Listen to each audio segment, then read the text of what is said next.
This is Feminist Wellness, and I'm your host, nurse practitioner, functional medicine expert, and life coach, Victoria Albina. I'll show you how to get unstuck, drop the anxiety, perfectionism, and codependency so you can live from your beautiful heart. Welcome, my love. Let's get started.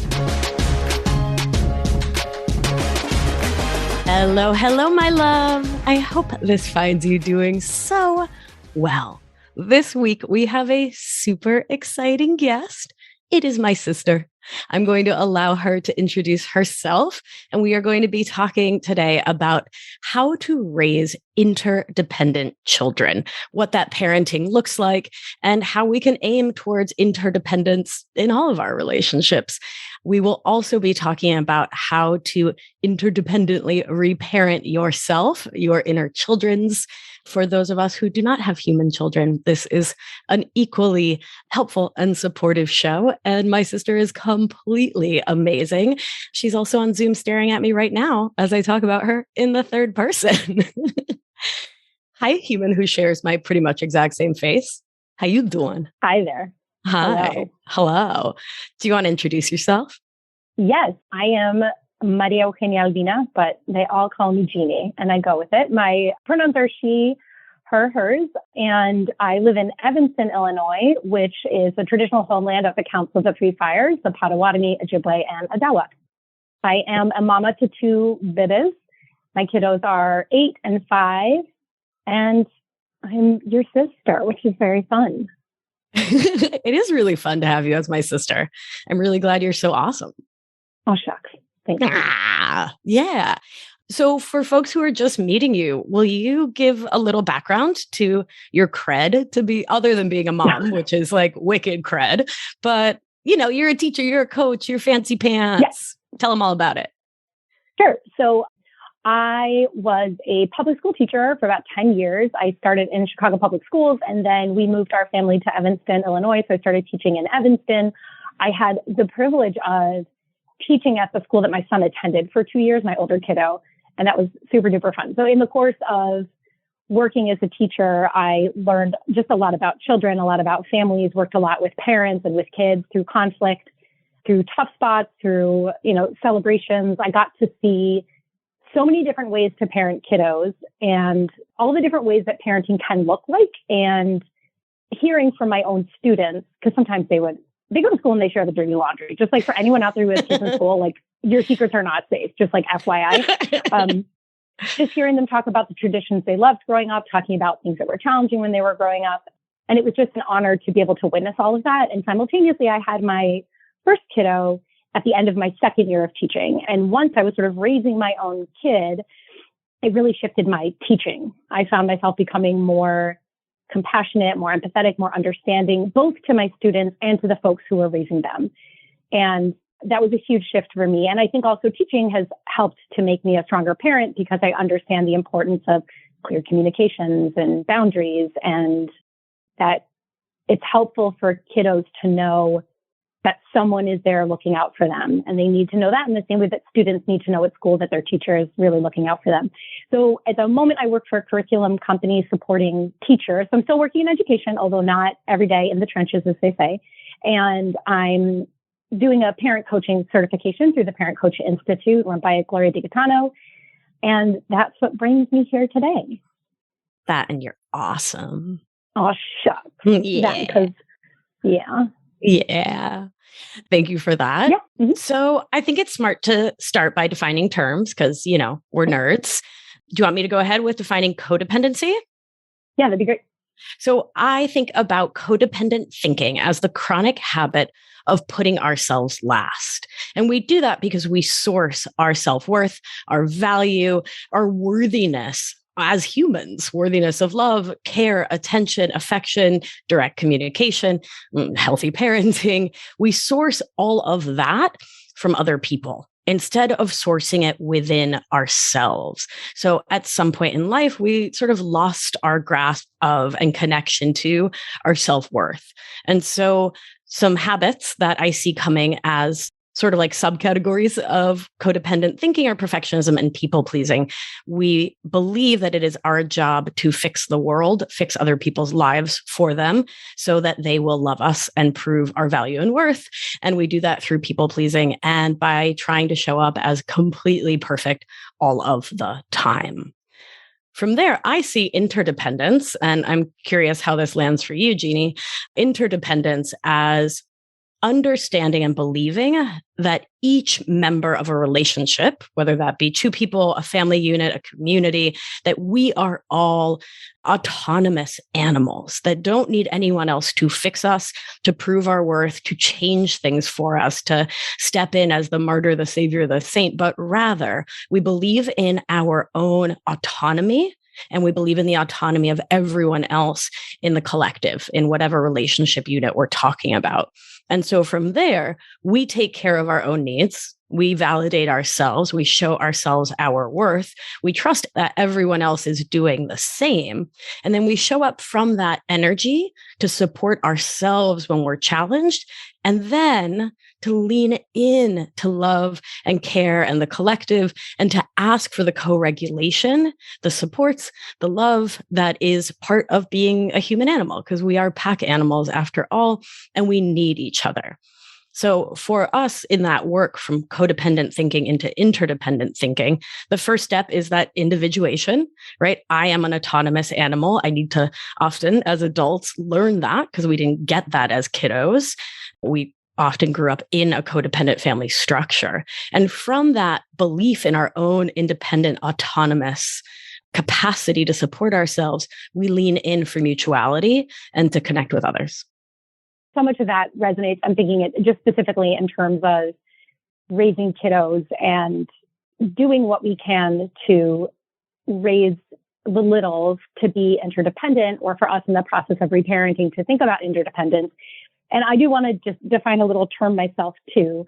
So when I talk about parenting, that is a very loaded term that can mean a lot of different things to a lot of different people. So I will sometimes talk about people raising children or grown-ups or, the person who's raising the kid. In my 10 years of teaching, I never had a classroom where where their primary caretaker was their biological or adoptive parent. That has never been the case. There's always someone being raised by an auntie, by grandma, by older sister.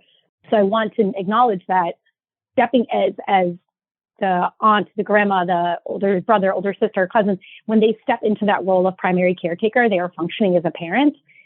But I also would never want to tell them that they have to identify as a parent, because that's not my place. So I know that the term parent can be loaded for some people, but essentially what I mean by it is the person who is the primary caretaker for a little or for a bunch of littles in their process of growing up. So I just want to talk about that a little bit too. I think the big thing that resonates for me is the danger of codependency, as you mentioned, is finding our value in others. And it is, for lots of reasons, it can be very easy to slip into that as a person raising children and mold children to find their self-worth in the pleasure or displeasure of the person who's raising them. And it's dangerous waters for lots of reasons, but it's often something that's intergenerational, where I think we're entering an interesting point with raising kids and with what we know in terms of research about psychology and attachment and child development, where we know that that's not healthy, that we do need to raise children from the itty-bittiest, from the very beginning, to respect their autonomy. Obviously, in cases of imminent danger, we intervene, of course, when the baby is about to fall off the couch, you grab them and in that moment, they need an intervention. That's fine. But I think that parenting is shifted where there is a little bit more of an acknowledgement that just because they're little and just because they're young doesn't mean that kids don't have wants and needs that they can acknowledge themselves. I mean, if anyone's been around a very teeny tiny who wants to nurse, they will let you know what they want and what they need in that very moment. And they will peck away. And so even with itty bitty, for those though, even with itty bitty newborns, they have a need. Yeah. And then the way I see it is the job of the person who's raising them is to the best of their ability, try to understand that need, when possible, meet that need. And if the need of the child is in conflict with the need of the parent, to find a way to negotiate and find a common ground so that there's more of a win-win approach to conflicts of need. So that was something I was thinking about. And I think a book that I've been reading that I absolutely love by Dr. Thomas Gordon is Parent Effectiveness Training. Dorkiest title ever. Sorry, Dr. Gordon, with all due respect. Like, but his big thing is about clear communication. We need to listen for our children's emotional cues, try to verify that we're understanding what they need and what they want in the moment. And then we do what we can to meet the need, or we have an honest conversation about why that need can't be met in this moment. Like, yes, you have a need for chocolate pudding, but it's 9:15 at night and I have a need for you to go to bed. Maybe we'll have chocolate pudding tomorrow, but to have a conversation about it instead of just, no, this is not what we're doing. Like, I think that just like adults, children want to be heard and acknowledged. And so for adults who maybe didn't feel heard and acknowledged as children, there's a chance, and I would say this is more your area of expertise than mine, Vic, but to listen to that small voice, to listen to that little kiddo who maybe didn't get heard or attended to, and start to help them heal. And this is where I'm over my skis. I got to be honest with you. Over your skis. I'm not over my skis on this one. Have you ever been skiing? We didn't do that. This one time, okay, so at summer camp, there was water skiing, and the trick to water skiing is lean back. Okay. Turns out when you translate that to a snowy mountain, you end up with bruises on your backside because you're leaning back and then you fall repeatedly. Right. But Ezra Schwartz, if you're out there, dear Ezra Schwartz took pity on me and was like, Albina, I got you. And so he took me skiing this one time that I went on a school trip skiing, and he helped me out, and he was a dear. He was probably an expert skier, but he was like, oh, Albina, looking a little rough there. So he helped me out. He was a nice guy. Oh, the beans. Yeah. That was like a thing Americans did. We didn't No, we don't hurl ourselves down mountains. We don't. Argentines don't hurl themselves. I mean, I guess plenty do in Patagonia, but not where we're from. No. We're from the beach. Bien. Mira, reenfocando. So I think something that came up, the difference between wants and needs, right? Like as coaches, we talk a lot about this. We think a lot about this. Should probably do a whole show on it. But I think it just came up for me, right? Because I can imagine if Mateo, your son, is like, I want chocolate pudding at 9 p.m. What I'm hearing under there is that's the want, but the need is different, right? The need is attention, affection. You're nodding. So you absolutely. Go. Yeah. Yeah. I think the need is, I don't want to go to bed. And I think kids don't want to go to bed because they don't want to be separated from their caregiver. They want attention. They want snuggles. They want time together. Going to sleep can be scary for some kids, or it's just that moment of separation that can feel really, really hard. And so the substitute is, I want chocolate pudding, but what they really want is all the things that you said. They want closeness, affection. And so I think that if we're moving toward interdependence, with kiddos, we would kind of get curious about the wants that they've articulated and say okay, is your tummy hungry? Because if your tummy is hungry, we have some other foods that we can choose, because chocolate pudding isn't really like a hungry food. That's like a fun food.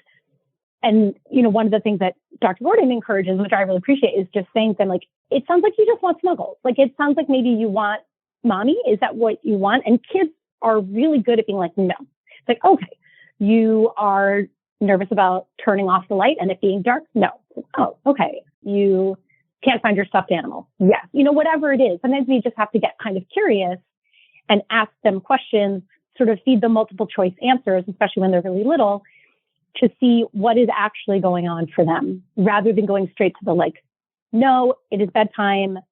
And, because I said so, is that is daggers in the soul of anybody who wants to try to work toward interdependence.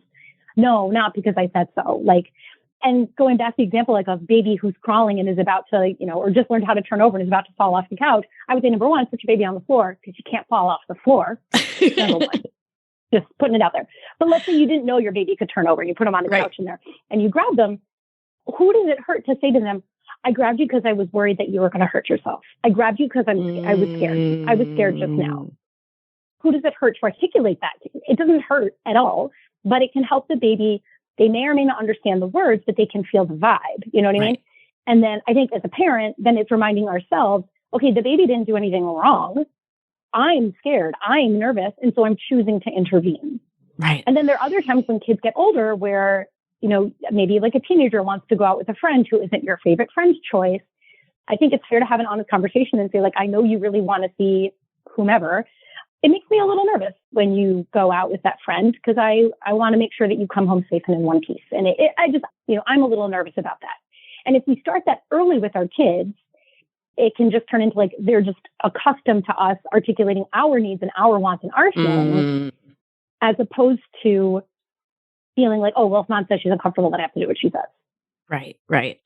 I mean, it's interesting. So often my clients don't know what they want and need. And it seems like maybe this is a really nice way to practice that.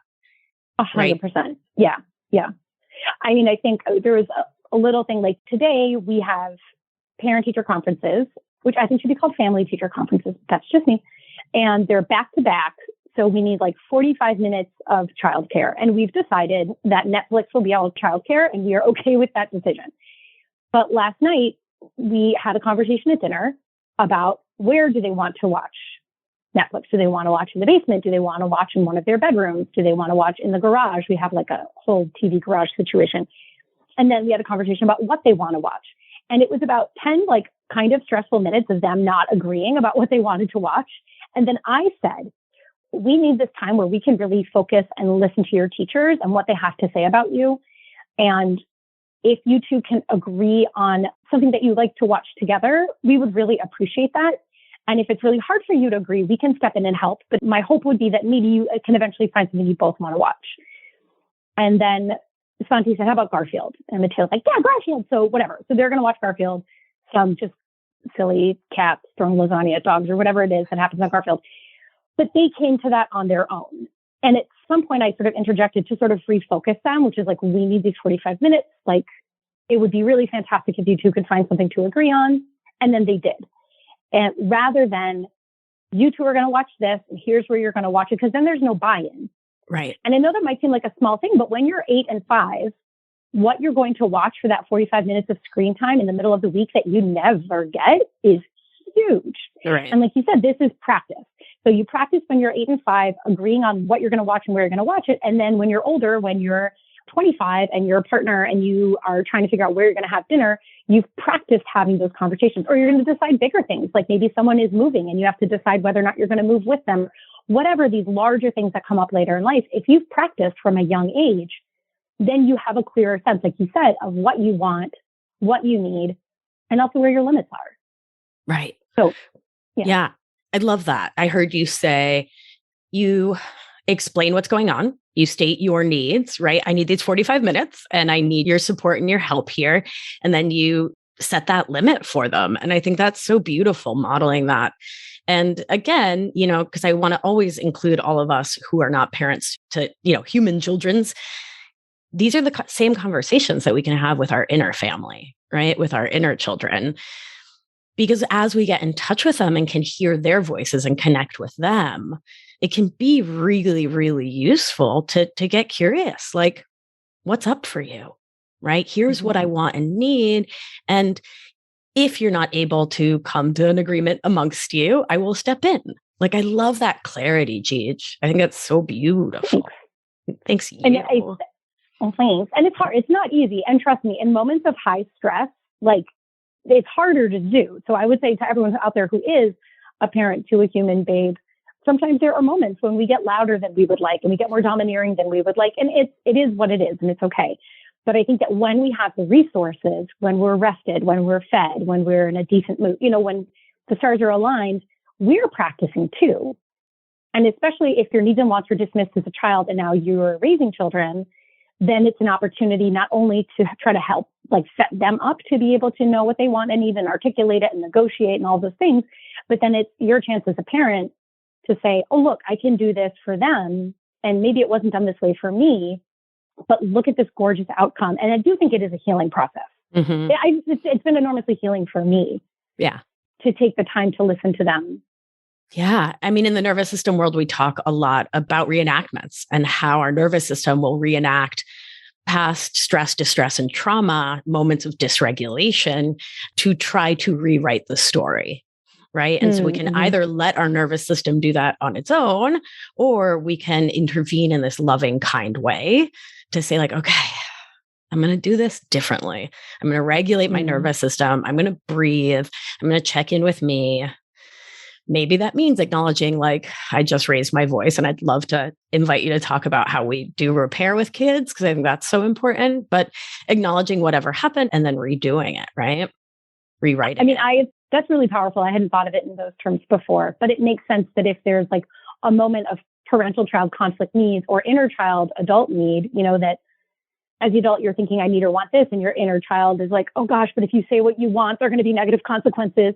And because that's maybe the script, from childhood. Yeah. And then taking some deep breaths, taking a walk, closing our eyes, doing what we need to self-regulate. And I know you have like a million tools that you share with your clients about ways to get your nervous system all parasympathetic and whatnot. That's the good one, right? Not the good one, but that's like the, okay. Yeah, ventrovagal. Okay, Cute. Yeah, ventrovagal. But I mean, I've had my kids say to me, like, especially Matilda, be like, Mom, I think you should take some deep breaths right now. Oh. And I think, That's awesome. And depending on, right? And I think what I've taught him is it's okay for him to tell me that. I think the old story a couple generations ago with parenting was like, how dare you? Don't you talk to your mother that way? And it's like, but no, we're co-equal beings. And I happen to be taller than you, and I happen to be the one who pays the bills. But like, if you notice that I'm kind of going off the rails and you want to tell me to take a couple deep breaths, like, fair enough. He was right. I did need to take a couple deep breaths. And I respect that, and I appreciate him sharing it. And I will thank him whenever he does that. So yeah, times when my sympathetic nervous system gets the better of me, I do think it is important with children to go back and acknowledge what happened. I'm trying to think of an example. Oh yeah. I mean, it wasn't chocolate pudding, but it was another one of these bedtime delay things that I got kind of frustrated about. And it's been a while though. I've been getting better at the bedtime process and not getting too frustrated, because I know it's a very vulnerable time for everybody. But if I do get nervous, raise my voice or say something unkind, give it time to settle, make sure I'm in a calm spot, make sure the kid is in an okay spot, going back to them and saying, this is what happened. I think it's important for them to hear the words like, I'm sorry, or, I want to apologize because I didn't like the way that I spoke with you. And I think I've found with kids, if I start making excuses, then it feels like I'm tired. And I was like, I don't know that they need to know that. I think what they need to know is like, I'm sorry I reached my voice. I wish I would have spoken to you better. I'm going to do my best to do better next time. And then I think it's important to ask them, is there anything that you want to tell me about what that was like for you? I think that's important. And sometimes, again, feeding them multiple choice options. Was that scary? Were you sad? Were you nervous? Or did you not even notice? Like sometimes, especially as parents, and I think as adults too, we can be our own strongest critic. And sometimes the other party is like, wait, what? Something happened. And then and this is a trick I learned from an old colleague of mine, a fantastic kindergarten teacher. He would tell children, once someone apologizes to you, you can say it's okay, if it really is okay, or you can just say thank you for apologizing. But don't say it's okay if it's not okay. Right. If you're still hurting, it's not okay. Yeah. If you're still scared, it's not okay. If some trust has been ruptured, things are not okay. But you can always thank them for apologizing and acknowledge that. So I've done my best to teach that to my kiddos.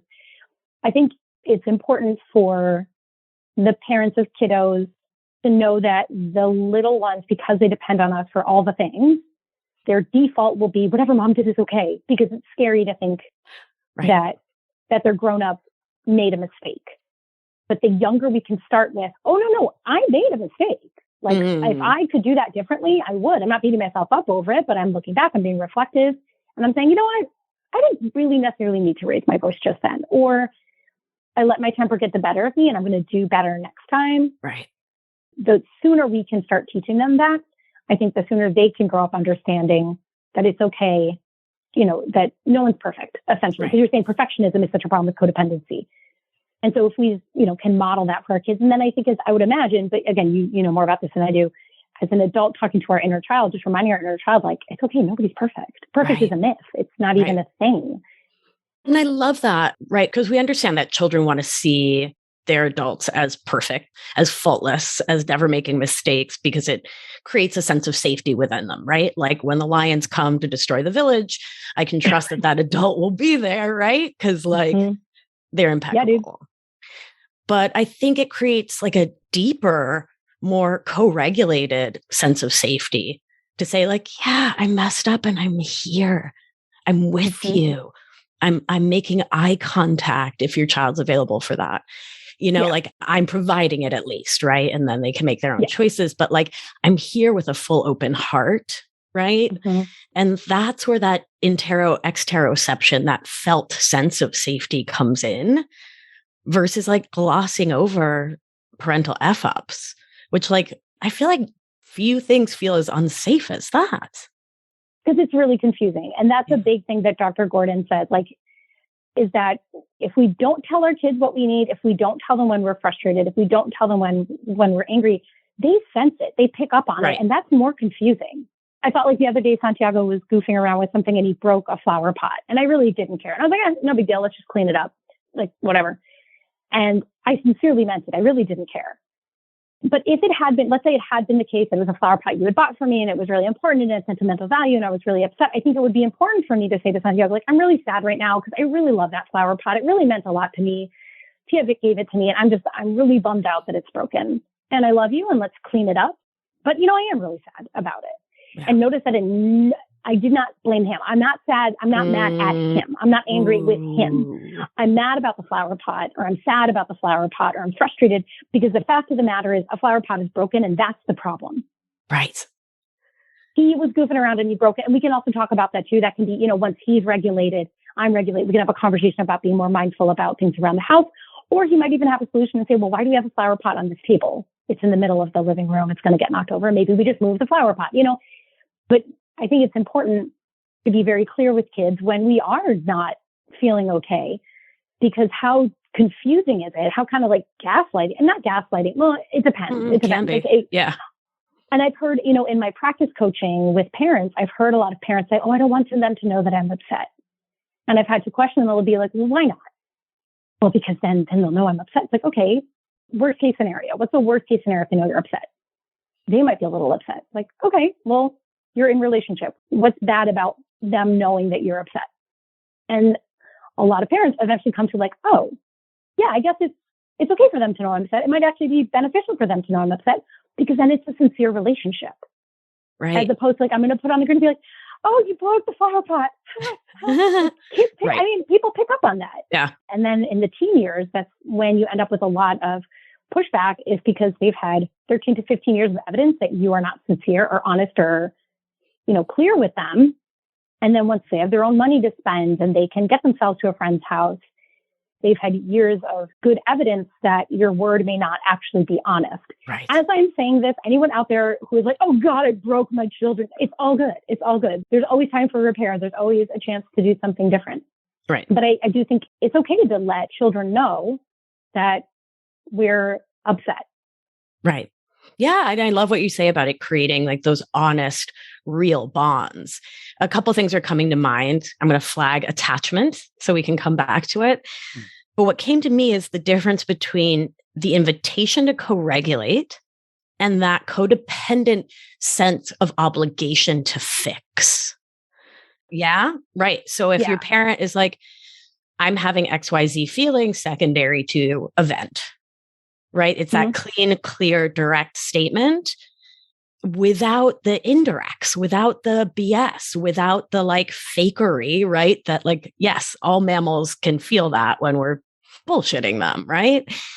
Mm-hmm. So that can create within a child, particularly if they've been raised in a family system with codependent thinking, with perfectionism, people pleasing, if their attachment to that caregiver is insecure, is anxious, if they have learned to be an overfunctioner in the world, they may think they need to step in to create safety for their parent, right? That like internal obligation of like, oh God, and I'm just going to go with the word mom because I'm talking to you, like, oh God, mom is upset. I have to fix it. I can't have mom be upset. I'm the worst. She's not going to love me. And where their like reptile brain is going to is she's going to leave me cold and alone to die on the mountainside. Right. Yep. So I have to step in. Like I'm 6, I'm 10. It's not like appropriate. Right. It's not appropriate. I think it is like, and I've talked this through with someone who was coaching me, one of my classmates, when she was coaching me. I know that when my dear co-parent is in a moment of very high stress, he can be a little short with the kids. Sure. There's a little snippy. And also, it's funny that I mentioned, he happens to be over 6 feet tall. So for little tiny children who are, not even 4 feet tall, like his stature can be imposing and he can be a little sharp. And he's a delight, and he's a fantastic parent. But, in those moments of high stress, true delight. Yeah. So I have said to the kids sometimes, Daddy is a little stressed out right now. Let's give him some space just so he can feel okay. That to me feels different than a child on their own, in their mind, saying, oh my gosh, Dad is stressed. This is stressful for me. Again, dead on the mountainside, cold and alone. But I hope, and again, we may do another one of these episodes in a couple months, and I'll be like, no, that's not the thing. But for now, it seems fair to say, and I think he does it for me too. Like, I get sleepy really early at night. He'll be like, kids, Mom's tired. This is not the time. Right. Teaching them to respect other people and where they are and what they can manage in the moment without giving the impression that they are responsible for how I feel. Right. I love that. So that creates that invitation to co-regulate. Mm-hmm. Right. To and snuggle. I'll even sometimes say, like, yes, Daddy's stressed. Let's go see if he wants a hug. Aw, just so sweet. Yeah. And then if he doesn't want a hug, we don't do it because I'm really into body autonomy. Yeah. And consent. Yeah. Consent's the coolest. I was watching something with Mateo. We were watching a Charlie Brown. And I think Sally gave Schroeder a kiss and Schroeder did not like it. And I said, Mateo, what did Sally forget to do? And he said, she forgot to ask. Oh my gosh. I was very proud of him. Yay. Oh, I love what feminist little animals you're raising. I'm working on it. It's a process. Day by day in the patriarchy. Mm-hmm. Yeah. So one of the things I want to give you a shout out for, I mean, you're just the most friggin' amazing sister and parent, but what I love about watching you and your mister is I feel like there's an energy, right? So when we talk about thought work, our thoughts create our feelings, we take action, create results. So we can do the same action with different thoughts and different feelings. And so I feel like one parent talking about the other to a kid could be like, oh, Daddy's having a hard mood. Let's act from avoidance. Let's avoid conflict. Let's not upset the patriarch. Let's pretend we're okay. Right. And create that anxiety from your own anxiety, create anxiety within the children, and then sort of replicate that story of it's not okay to talk about emotions. It's not okay to have emotions. We have to pretend they're not real and happening. We have to be in that perfectionism and people pleasing of be a good little boy or girl or gender non-binary human, be a good little animal so that someone else doesn't have feelings. And I love the way you guys just do it the opposite, right? I see we're working on it. Yeah. Yeah, of course. All of these things are a work in progress, but I know because we've talked about it that you're it's about mutuality and autonomy, right? I love and respect my co-parents, my partner, and I love and respect these children's and our family as a unit. And so I'm going to step in and I'm going to say hey, let's go play Legos in the other room. Right. I think it's okay to say we're going to play Legos in the other room because Dad's kind of stressed out right now. And, totally. And he just could use a little bit of space. I think so much of that, it is this intangible, you said it's the stuff that other mammals pick up on. It's this intangible, where is it coming from? Is it coming from, like you said, avoidance? And I think just because of my own experiences with feeling like I had to be very cautious because heaven forbid, don't rock the boat and all this kind of business. Because of my own experiences, I wanted to make sure not to do that with my kiddos. But I do think if it's coming from avoidance, then you run the risk, like you said, of teaching kids that it's their job to do the emotional labor of their caregivers when it's not. Right. But if it comes from let's just be respectful, I do think that kids pick up on the difference. Yeah, for sure. For sure. And I think, it's when we play into that avoidant game, when that trying to manage other people's feelings for them, fix the situation for them, we step further into those codependent tropes of martyr, savior, fixer, saint that I know don't serve anyone long-term. And in teaching those tropes to our children, subconsciously, right? We don't really realize we're doing it till we pause and realize we're doing it. But we're strengthening those neural grooves within ourselves. We're reifying the story that is our job on this planet, is to manage other people's minds, their feelings, their somatic experience. And I think it's really beautiful how one can, and how I've seen you rewrite these stories for yourself through the experience of parenting.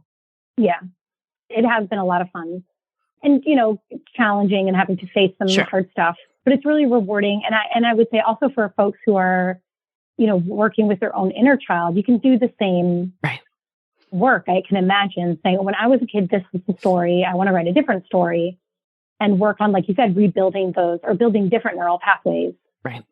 And the thing that's kind of standing out to me as you talk about all of this is it seems like the more straightforward the communication with ourselves, with our inner child, with the people we're raising, just the easier it becomes when it turns into like, well, don't do the thing because maybe they think that maybe they're upset and it could be that maybe too much. If it's just like, mommy's tired. She can't deal with you right now. We're not having chocolate pudding at 9:15 p.m. Just like we need to find a different solution. The more straightforward I think the communication is with less projection and fewer assumptions and a little bit just more grace, the better the outcomes are in terms of what we're teaching our inner child or our, the people that we're raising about what is and is not their job. Right. And I think we can apply that at work, right? If we're managers or employees, I think that applies in romantic relationships and dating. I think, there's really not an area of life where direct, honest, radically honest communication isn't the most helpful thing, right? Yeah. And I think what's necessary for that so often, it's interesting, right? It's one of those things that feeds into itself. It's a positive feedback loop. When we believe that we are worthy of love and care, we can communicate that directly. And when we communicate directly, we get that feedback both internally and externally that we are worthy of love and care, right? Not always externally, right? When we stop people pleasing, people are not pleased, but right. But we get to give that to ourselves. Right. To drop the justifications. Last week on the show, we talked about honoring our yes and our no and how you don't need to explain. You don't need to justify. You don't need to do some big old song and dance about no, I'm not available for that. And done. Right. But it is this really interesting thing, how it can feel so scary to communicate directly. Yeah. So what are some tips you would give folks to practice communicating directly? With children? Yes, sure. Both. All the things. You're so smart, Genie. Oh, I will say, if you are raising young people, just the sooner you start, the better. Start as young as possible. Practice it. I know that your kids might look at you funny and be like, wait, what? Because if they're not used to it, they might not be accustomed to a parent saying, I'm frustrated with the situation right now. I've been sitting at the table ready for dinner for the past 10 minutes, super hungry, waiting for everybody. And I'm really hungry and kind of frustrated. I want to find a better solution. What can our solution be? If a family isn't accustomed to that kind of conversation, it might be hard at first.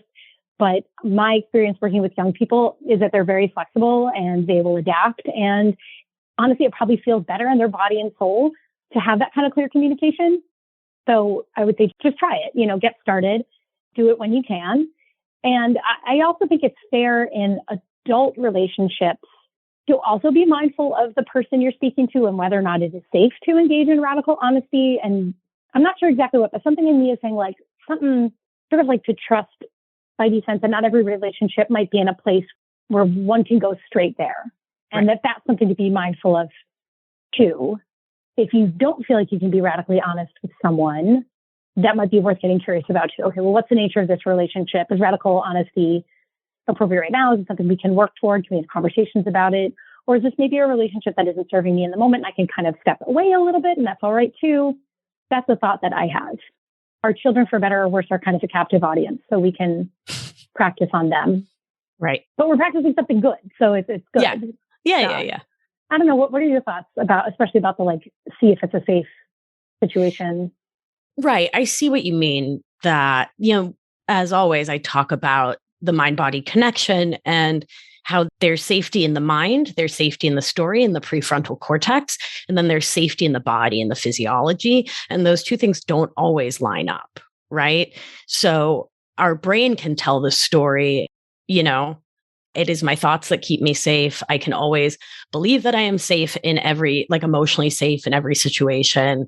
I don't have to believe this person's thoughts about me. Their reply doesn't impact my story around my safety. And we also get to honor that our nervous system, our soma, our body, and our inner children may not hold the same belief, right? And so, like, for example, our 8-legged relations, if you know what I'm talking about. Oh, yeah. So I know in my brain, I mean, that where I live on this planet, there are not really 8-leggeds that are going to murder me. And the ones in my house are like those little tiny white ones that hang out in the corner. Like, they're not dangerous. Nope. They're just eating mosquitoes. They're just, they're very, very helpful. Then they're amazing creatures that do incredible things. And you and I grew up with a dad who's incredibly scared of all bugs, all insects, and particularly the 8-leggeds. And so there was that narrative growing up, like, this is something to be scared of. And so that resides in my body. I mean, I've been working on it for like an actual decade, to the point where now I don't need to like scream for another grown-up to take them outside. I can like take them outside myself, but it involves some somatic work. Like I get to do the practices that I teach, and I get to do box breathing, and I get to like, all right. Vic, you got this. You can take this friend outside. Like, it's a whole physiologic workup while my brain's like, yo, it's a spider. Like, you're totally fine, right? Like, I don't live in Nicaragua or Australia or like somewhere where spiders will murder you. It's fine. Correct. So I think we can use that as a point of remembering that, having conversations with certain people in our lives, we can tell the story like, what's the worst that's going to happen? She's going to, tell a lie. She's going to say something mean about me. She's going to just have a different recollection of the situation. And we can tell those stories in our brains, but our body might not yet be there with us. And so we get to hold that duality and hold space for that. Right. And so we can support our bodies and our inner children, our nervous system, while continuing to change the neural groove around the story, right? The cognition, but while honoring our bodies, It's very tender. Yeah, I tend to be pretty tender, Gigi. Yeah, I think that's so sweet. It's my way. Like, it's okay, little inner child. It's okay. I mean, I think compassion is really the key, Like, the more compassion and tenderness we can show our hurt parts, the more they trust us as their adults. Like the way when I've seen Mateo and Santiago, your kids, like have a hard time, and like you're immediately on the floor, crisscross applesauce, making eye contact, like connecting, co-regulating, right? Making yourself their size, speaking the language that's kind for them. Your body language shows compassion, care, gentleness, which does not mean you are not firm and directive, right? We can be very clear when we need to be. Oh, yes. Yeah, like we are getting in the car right now, and you can bring one toy friend to keep you company, right? I just made that up. I've never heard you say that. But Sure, there are times when, someone just needs to make a decision, and that's okay. And that's okay too. Right. And that totally makes sense, right? Like as the adult, you just have to make the decision sometimes.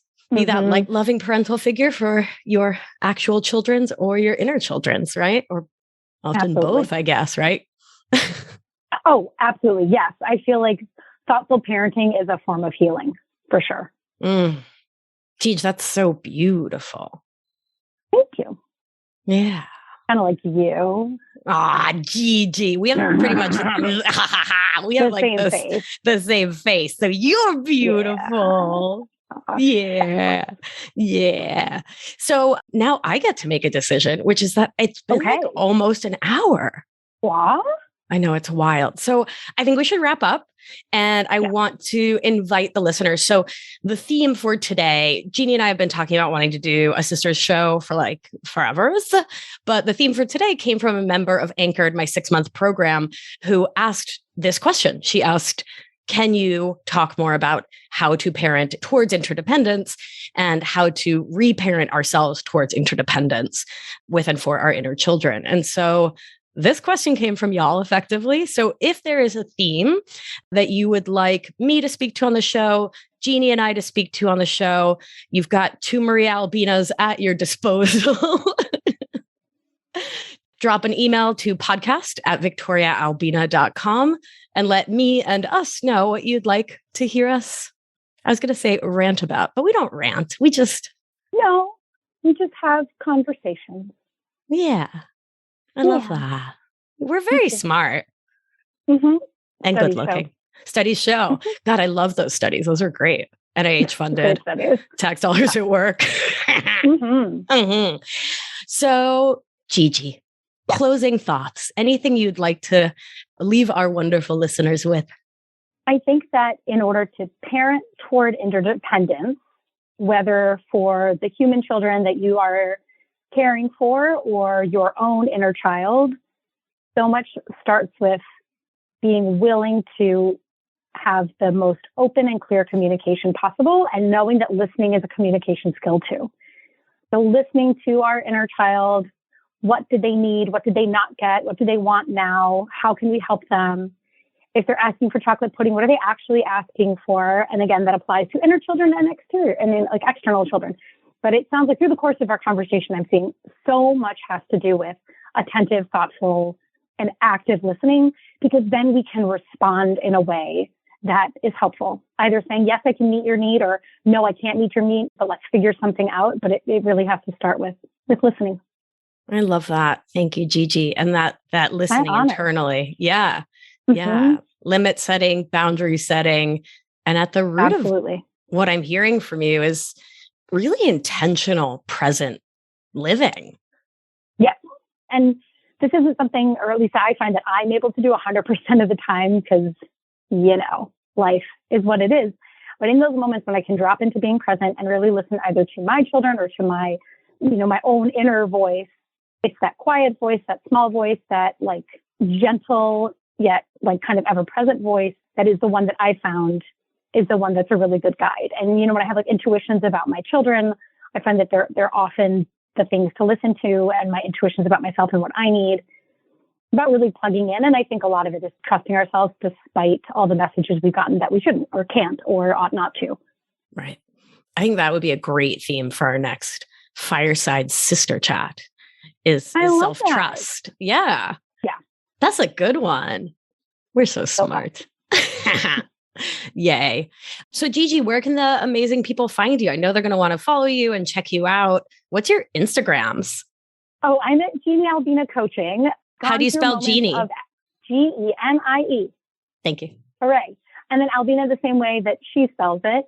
And then coaching, like the way you spell coaching. And I was a little more active, and then this thing called school started. So it's been a little quiet lately. Yeah. But I do have something I want to post. I had to go out of town, and I do these little visual things for my kids for when the schedule is going to change that really help them. So I'll post those. Yeah. You can find me there. Fantastic. Yay. So go follow Genie. She's amazing. And she will be offering parenting coaching soon enough. So follow her now. Be her super fan. I am. Oh, thanks. Genie, I'm your number one fan. Thanks. Thanks nice to have a number one fan. Oh, yay. Thank you for your time and your brilliance. And honestly, like for just being this shining example in the world of what an intentional, thoughtful, caring, gentle but firm parent can look like in the world, because you're really doing it. You're walking the talk. Thank you. Thank you. Well, thanks for making space for me too and taking time. And it's just nice to share this platform with you. Yay. Thank you, Gigi. Thank you so much for listening into this episode of the Feminist Wellness podcast.